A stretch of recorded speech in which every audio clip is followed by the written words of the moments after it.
ട്രംപിൻ്റെ വിമാനം തിരിച്ചിറക്കി. പിന്നിൽ ഇറാൻ്റെ സൈബർ സംഘമാണോ എന്ന തരത്തിലുള്ള അന്വേഷണം രഹസ്യമായ തോതിൽ ഇപ്പോൾ അമേരിക്ക ആരംഭിക്കുകയും ചെയ്തു.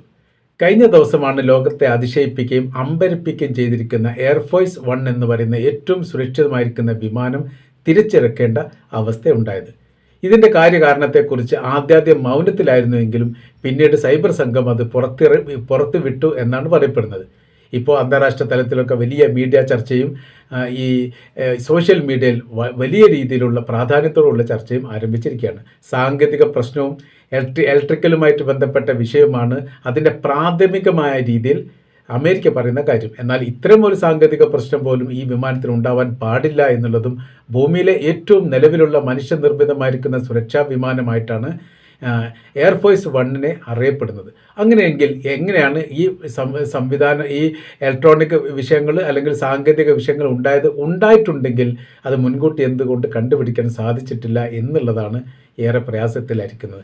അമേരിക്കൻ പ്രസിഡന്റ് ഡൊണാൾഡ് ട്രംപിൻ്റെ പോലും സുരക്ഷിതത്വവുമായിട്ട് ബന്ധപ്പെട്ട കാര്യം ഇപ്പോൾ വലിയ രീതിയിൽ ആശങ്കയിലാണ് എന്ന അഭിപ്രായം ഇതിനോടനുബന്ധിച്ച് തന്നെ പുറത്തു വന്നിരിക്കുകയാണ്. അദ്ദേഹം സ്വിറ്റ്സർലൻഡിലേക്ക് പറക്കുന്ന സമയത്താണ് വൈദ്യുത തകരാറ് ഉണ്ടായത് വിമാനത്തിൻ്റെ അകത്ത് എന്ന് പറയപ്പെടുന്നു. ഉടൻ വിമാനം ആൻഡ്രൂസിലേക്ക് തിരിച്ചുപോയി.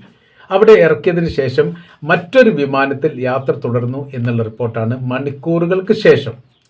അപ്പോൾ എന്താണ് സാങ്കേതിക വിദ്യ സംവിധാനങ്ങൾ ഉണ്ടായത് എന്നുള്ളത് നിരന്തരം ട്രംപ് ബന്ധപ്പെട്ടവരോട് ഇങ്ങനെ ചോദിച്ചുകൊണ്ടേയിരിക്കുന്നു. അവർക്കൊന്നും മറുപടി പറയാനില്ലാതെ അവർ പരസ്പരം അങ്ങോട്ടും ഇങ്ങോട്ടും ചെതറി ഓടുന്ന കാഴ്ചയാണ് കാണാൻ വേണ്ടി സാധിച്ചത്.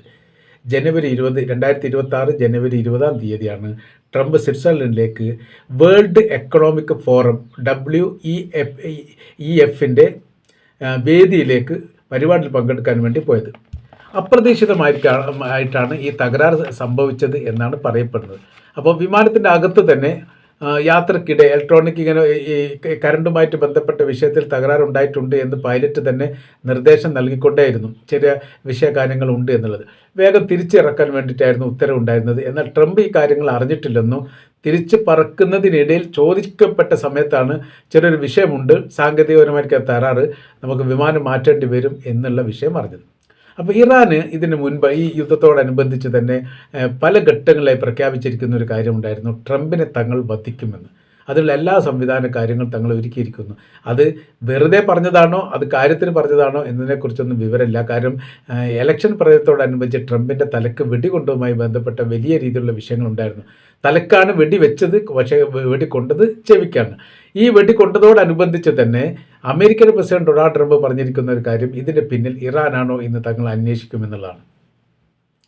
അന്വേഷണത്തിൻ്റെ റിപ്പോർട്ട് വരട്ടെ, എന്നിട്ട് പ്രതികരിക്കാമെന്ന് ഇറാൻ അത് മറുപടി നൽകി. പക്ഷേ അമേരിക്കയ്ക്ക് പറ്റിയ ഏറ്റവും വലിയ വിഷയം എന്ന് പറയുന്നത് പ്രതിയാക്കപ്പെട്ട ആൾ വെടിവെച്ച ആളെ വെടിവെച്ച് കൊന്നു. അതോടുകൂടി ഏറ്റവും പ്രധാനപ്പെട്ട തെളിവുകളെല്ലാം നഷ്ടപ്പെട്ടു. ചോദ്യം ചെയ്യാനില്ലാതെ, കൃത്യമായ രീതി അന്വേഷണയോടെ എത്താതെ, സാക്ഷികളില്ലാത്ത രീതിയിൽ മുന്നോട്ട് പോകാൻ പറ്റാത്തൊരു പരിസ്ഥിതി അന്ന് യഥാർത്ഥത്തിൽ ട്രംപിനുണ്ടായിരുന്നു. പിന്നെ ട്രംപ് ആ കാര്യങ്ങൾ പരിഗണിച്ചിട്ടൊന്നുമില്ല. ഇപ്പോൾ സമാനമായിരിക്കുന്ന ഒരു വിഷയമാണ് എയർഫോഴ്സ് 1 സംഭവിച്ചിരിക്കുന്നത്. സാധാരണ അത് സംഭവിക്കാൻ പാടില്ലാത്തത് തന്നെയാണ്. അതിൻ്റെ പ്രത്യേകതകൾ, ഒരുപാട് പ്രത്യേകതകളുണ്ട്. മറ്റുള്ള വിമാനത്തിനെ അപേക്ഷിച്ച് ഏറ്റവും ചുരുങ്ങിയത് 25 പ്രത്യേകതകൾ എങ്കിലും ഈ വിമാനത്തിലുണ്ട് എന്നുള്ളതാണ്. നമ്മൾ പറഞ്ഞു, ഭൂമിയിൽ ഇന്ന് നിർമ്മിച്ചിരിക്കുന്ന മനുഷ്യൻ നിർമ്മിച്ചിരിക്കുന്നതിൽ വെച്ച് ഏറ്റവും സുരക്ഷിതമായിരിക്കുന്ന വിമാനത്തിൻ്റെ പേരാണ് എയർഫോഴ്സ് 1 എന്ന വിമാനം. ആ വിമാനത്തിലാണ് അമേരിക്കൻ പ്രസിഡന്റ് ഡൊണാൾഡ് ട്രംപ് യാത്ര ചെയ്യാറുള്ളത്. എന്തൊക്കെ അതിൻ്റെ പ്രത്യേകത എന്ന് നോക്കാം. അത്യുന്നത സുരക്ഷാ വിമാനമായിട്ട് അതിനറിയപ്പെടുന്നു. മിസൈൽ ഡ്രോൺ ആക്രമണത്തെ അതിന് തടുക്കാൻ വേണ്ടി സാധിക്കുന്നു. റഡാറിൽ അത് കൊടുങ്ങയില്ല. വെടിയുണ്ട, ബോംബ് പോലെയുള്ള ഈ വിഷയങ്ങൾ, അങ്ങനെ അത്തരമൊരു ആക്രമണം ഉണ്ടായിക്കഴിഞ്ഞാൽ അത് താങ്ങാൻ മാത്രം ബോഡിക്ക് കനവും ശക്തിയുമുണ്ട്. ന്യൂക്ലിയർ ബ്ലാസ്റ്റിനെ അത് ബാധിക്കുകയില്ല. ഭൂമിയിൽ എല്ലാ സൈനിക വിഭാഗങ്ങളെയും നേരിട്ട് ബന്ധപ്പെടാനുള്ള കമ്മ്യൂണിക്കേഷൻ സംവിധാനമുണ്ട്. മണിക്കൂറുകളോളം ഇന്ധനമില്ലാതെ പറക്കാൻ വേണ്ടി സാധിക്കും. അഥവാ പറക്കുന്ന വൈറ്റ് ഹൗസ് എന്നാണ് എയർഫോഴ്സ് 1 വിശേഷിപ്പിക്കുന്നത്. ഇത്രയും അതിൻ്റെ ലിസ്റ്റുകൾ പറയുന്ന സമയത്ത് ഒരുപാട് പറയാനുണ്ട്. അതിൻ്റെ പ്രത്യേകത മറ്റുള്ളതിനെ അപേക്ഷിച്ചിട്ടായിട്ടൊക്കെ. ടയറ്, അതിൻ്റെ സാധാരണ വിമാനത്തിൻ്റെ ടയർ ഇറങ്ങുന്ന സമയത്ത്, അത് ലാൻഡ് ചെയ്യുന്ന സമയത്ത് വല്ല കാരണവശാലും ഉയർന്നിട്ടില്ലെങ്കിൽ അപകടമില്ലാത്ത രീതിയിൽ അതിനെ നിലത്തിറക്കാനുള്ള സംവിധാനം അടക്കം നിലവിലുണ്ട് എന്നാണ് പറയുന്നത്. അപ്പോൾ അതിൻ്റെ ഒരു പ്രത്യേകത നമ്മൾ പിന്നെ ഊഹിച്ചാൽ തന്നെ മനസ്സിലാകുന്നതാണ്. പിന്നെ കടലിലാണെങ്കിൽ ലാഞ്ചാത്ത രീതിയിൽ അവിടെ ഏകദേശമൊക്കെ സ്റ്റോപ്പായിട്ട് രീതിയിൽ നിന്ന് നിലനിർത്താൻ വേണ്ടി ഞാൻ സാധിക്കും. അങ്ങനെ ഒരുപാട് പ്രത്യേകതകൾ പറയുന്നുണ്ട്. ഇപ്പോഴത്തെ വിഷയം എന്ന് പറഞ്ഞാൽ ഈ റഷ്യയുടെ പ്രസിഡന്റ് വ്ളാഡിമിർ പുടിൻ യാത്ര ചെയ്യുന്ന സമയത്ത് സുരക്ഷാ കവചം തീർക്കാൻ വേണ്ടി 2 വിമാനം മുമ്പിലും ബാക്കിലും പൈലറ്റായിട്ട് തന്നെ പോകും. എന്തെങ്കിലും ആവശ്യ കാര്യങ്ങളുണ്ടെങ്കിൽ അത് നിരീക്ഷിക്കാനൊക്കെ വേണ്ടിയിട്ടാണ്. സാധാരണ ട്രംപിൻ്റെ വിമാനം ഒരു വിമാനം മാത്രമാണ് പോകാറുള്ളത്. ഇപ്പോൾ ഈ അടുത്ത ദിവസമായിട്ട് ഒരു പൈലറ്റ് അനുഗമിക്കാറുണ്ട് എന്നും പറയപ്പെടുന്നു. എന്നാൽ അതിൻ്റെ ഒന്നും ആവശ്യമില്ലാത്ത രീതിയിൽ 100% സുരക്ഷയോട് കൂടിയിട്ട് പോകാൻ പറ്റുന്ന എയർഫോഴ്സ് 1 എന്ന് പറയുന്നത് ഭൂമിയിൽ നിന്ന് അങ്ങോട്ട് എത്ര ശക്തിയുള്ള മിസൈൽ വിട്ടാലും അതിന് കൊള്ളുകയില്ല എന്നുള്ളതല്ല, അത് പ്രതിരോധിക്കാൻ വേണ്ടി സാധിക്കും എന്നുള്ളിടത്തേക്കാണ്.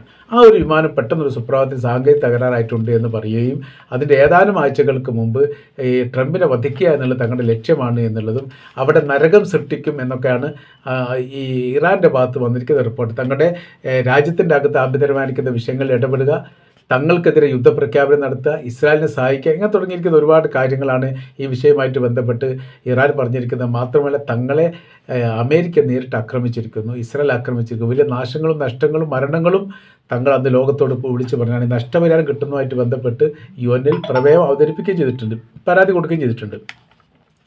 അപ്പോൾ ഇപ്പോഴത്തെ സ്ഥിതി കാര്യങ്ങൾ എന്ന് പറയുന്ന സമയത്ത് ഏറെക്കുറെ കുറച്ചുകൂടി ശക്തിയുള്ള, ബലമുള്ള, ധൈര്യമുള്ള ഈ ആയുധ കാര്യങ്ങളുള്ള ഒരു രാജ്യമായിട്ട് ഇറാനെ ലോകം അംഗീകരിക്കുന്നു. ആ അംഗീകരിക്കുന്നതുമായിട്ട് ബന്ധപ്പെട്ട വിഷയമുണ്ടായത് ഈ കഴിഞ്ഞ പ്രാവശ്യത്തെ അമേരിക്ക ആക്രമിക്കും എന്ന് പറഞ്ഞിട്ട് ധൈര്യപൂർവ്വം ആക്രമിക്കാൻ അവർക്ക് സാധിക്കാതെ പോയത് യഥാർത്ഥത്തിൽ ഇറാൻ്റെ സൈനികപരമായിരിക്കുന്ന ബലവും ശക്തിയും കണ്ടിട്ടാണ് എന്നുള്ളൊരു തിരിച്ചറിവാണ്. അങ്ങനെ നോക്കുന്ന സമയത്ത് പിന്നീട് 2ാം ഘട്ടം എന്ന് പറയുന്നത് നരകമാണ്. യഥാർത്ഥത്തിൽ അമേരിക്കയും ഇസ്രായേലും അവർ നാട് നീങ്ങേണ്ടവരാണ്. ആ രാജ്യത്തിൻ്റെ നാശനഷ്ടങ്ങൾ ഒരു രാജ്യത്തിന് മാത്രമല്ല, അതായത് ഇറാന് മാത്രമല്ല, ലോകത്തെമ്പാടുമുണ്ട്.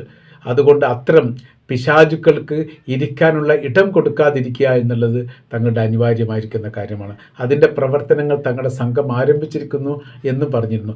നിങ്ങൾ വരൂ, ഞങ്ങൾ സ്വാഗതം ചെയ്യുന്നു. അത് ഏറ്റവും ഒടുവിലായിട്ട് ഇറാൻ്റെ പ്രസിഡന്റ് മസൂദ് പെസഷ്കിയാൻ ഈ അമേരിക്കയോട് പറഞ്ഞതാണ്, നിങ്ങൾ വരൂ, ഞങ്ങൾ സ്വാഗതം ചെയ്യുന്നു.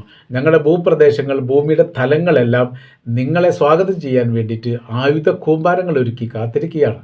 നിങ്ങൾ വന്ന് നോക്കൂ, കാണിച്ചു തരാം. യഥാർത്ഥത്തിൽ റഷ്യക്കും ചൈനക്കും പോലും ധൈര്യമില്ല ഇങ്ങനെ ഒരു പ്രയോഗം അമേരിക്കക്കെതിരെ നടത്താൻ.